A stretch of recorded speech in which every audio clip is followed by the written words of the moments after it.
Hello my YouTube friends, आप सबका दिल से मेरे यूट्यूब चैनल पे बहुत ज़्यादा वेलकम। उम्मीद करती हूँ आप सब फिट होंगे।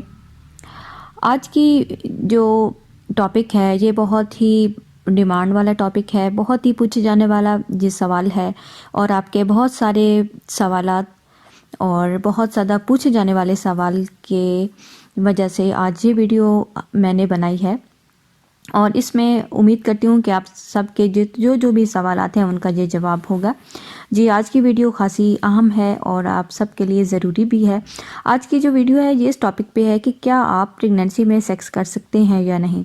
ये सवाल बहुत सारे लोगों के मन में होता है और वो पूछ नहीं पाते, ना तो अपनी गायनेकोलॉजिस्ट से पूछ पाते हैं, ना अपनी फैमिली मेम्बर्स से पूछ पाते हैं। और कुछ जो लोग हैं वो अपने फ्रेंड्स से सलाह लेते हैं, लेकिन कुछ लोग ऐसा भी नहीं कर पाते। तो आज इन्हीं आप सबके सवालात का जवाब लेके हम आपकी खिदमत में हाजिर हुए हैं ताकि आपको बता सकें कि आप प्रेगनेंसी में सेक्स कर सकते हैं या नहीं। बहुत सारे जो लोग हैं उनके मन का ये सवाल होता है कि क्या प्रेगनेंसी में सेक्स करना उनके लिए अच्छा है या नहीं, उनके बच्चे के लिए अच्छा है या नहीं, या ऐसा करना कुछ गलत तो नहीं है।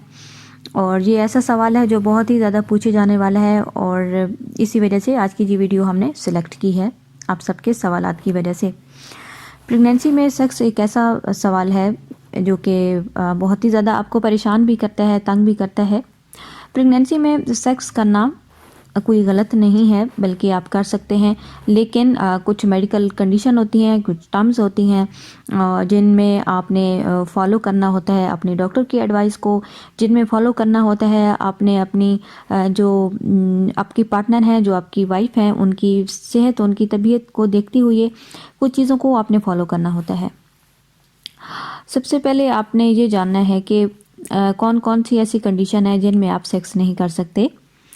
अगर तो आपकी जो वाइफ हैं उनको पेन है, उनको दर्द है, तभी आप सेक्स नहीं कर सकते। और ये तकलीफ़ होती है जब जो आपकी वाइफ है उनका जब 8वां या 9वां महीना स्टार्ट होता है तो तब ये तकलीफ़ ज़्यादा बढ़ जाती है। तो आपने 9वें महीने में सेक्स नहीं करना, 8वें महीने तक आप जो सेफ सेक्स है वो कर सकते हैं। अगर ख़वातीन को जो डिस्चार्ज है वो शुरू हो जाए, जैसे कि वाइट डिस्चार्ज होता है, वो तब शुरू होता है जबकि जो एमनाटिक फ्लूइड है उसकी लीकिंग शुरू हो जाती है, जिसकी वजह से जो है वो लीकेज होती है। लेकिन अगर इस तरह की कोई सिचुएशन हो तो आपने गायनेकोलॉजिस्ट के पास जाना है, उन्हें अपना चेकअप करवाना है। अगर वो कहें कि ये एमनाटिक फ्लूइड है, और क्योंकि वो थैली जिसमें बच्चा तैर रहा होता है और जब डिलीवरी का टाइम होता है तो वो कुदरती तौर पे फट जाती हैं, तो वो जो पानी है जिसके अंदर बच्चा तैर रहा होता है वो पानी जो है वो लीक होना शुरू हो जाता है।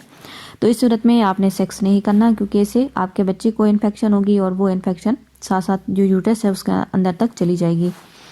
इसी तरह जब डिलीवरी का टाइम करीब होता है तो जो फीमेल हैं उनको ब्लीडिंग शुरू हो जाती है, और ये इस बात की निशानी है कि अब डिलीवरी का टाइम करीब है और डिलीवरी होने वाली है और करीब है टाइम, तो इस सूरत में भी आपने सेक्स नहीं करना।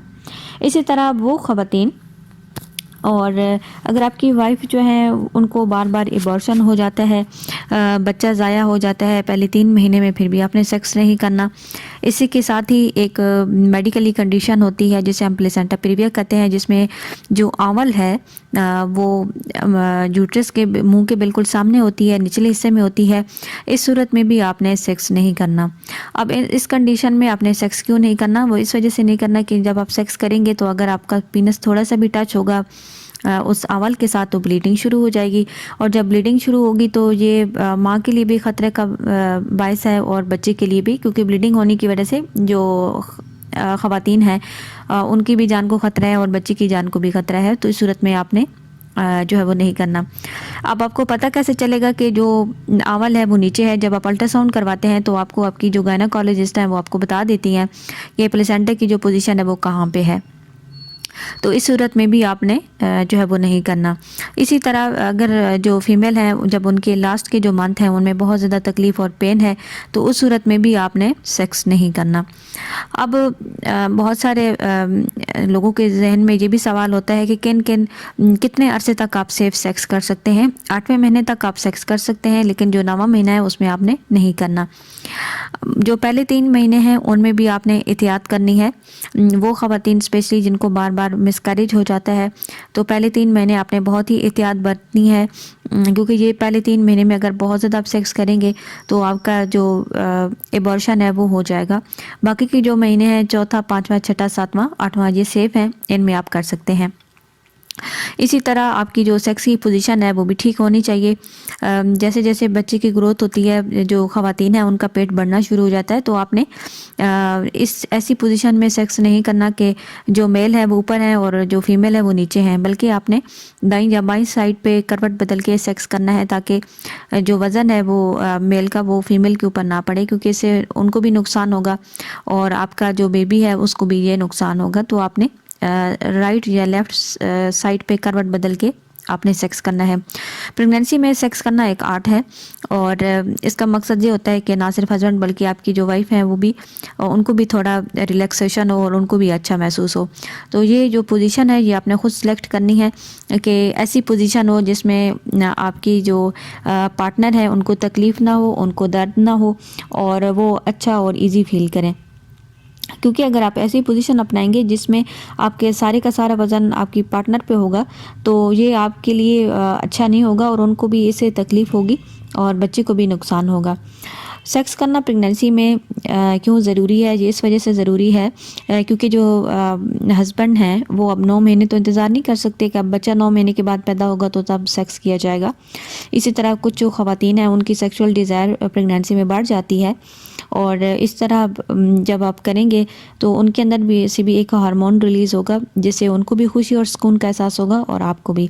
इसी तरह बहुत सारे लोगों के ज़हन में ये सवाल होता है कि क्या एक दफ़ा प्रेगनेंसी हो जाए और जब प्रेगनेंसी में सेक्स करेंगे तो क्या दोबारा से बेबी पैदा हो जाएगा? तो ऐसा नहीं होता। जब आपका बच्चा पैदा हो जाएगा और उसके बाद तब आप सेक्स करेंगे तो तभी दूसरा बच्चा जो है वो पैदा होगा।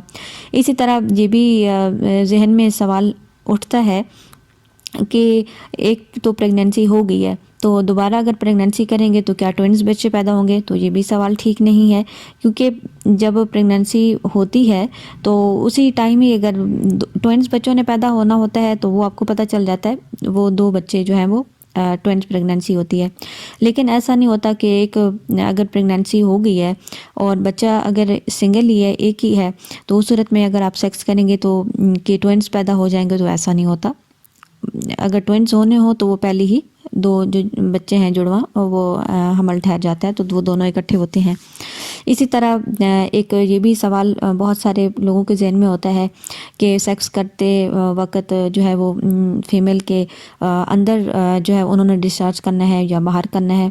तो ये भी आपने ध्यान में रखना है कि इससे कोई फ़र्क नहीं पड़ता कि आप फीमेल के अंदर डिस्चार्ज हों या बाहर हों, इससे भी जो प्रेगनेंसी है वो नहीं होती। और कुछ लोगों के मन में ये भी सवाल उठता है कि क्या वो कंडोम का इस्तेमाल कर सकते हैं? तो वो आपकी अपनी मर्ज़ी है, आप करना चाहते हैं तो कर लीजिए, ना करना चाहते हैं तो ना कीजिए। लेकिन ये है कि एक ही दफ़ा जो आपकी प्रेगनेंसी हो गई है तो इस तरह दोबारा जो है वो नहीं अब होगी। एक ही दफ़ा जो हो गई है वो बच्चा डिलीवर होगा, दुनिया में आएगा, तब दूसरी जो प्रेगनेंसी है वो हो सकती है। उम्मीद करती हूँ कि आज की इस वीडियो में आपके जहन के बहुत सारे जो सवालात हैं वो क्लियर हो चुके होंगे और मज़ीद अगर आपके जहन में कोई सवाल हो तो आप कमेंट्स में बता दीजिएगा और मेरे इस चैनल को सब्सक्राइब कर लीजिएगा। वीडियो अच्छी लगी तो लाइक और शेयर भी कर दीजिएगा।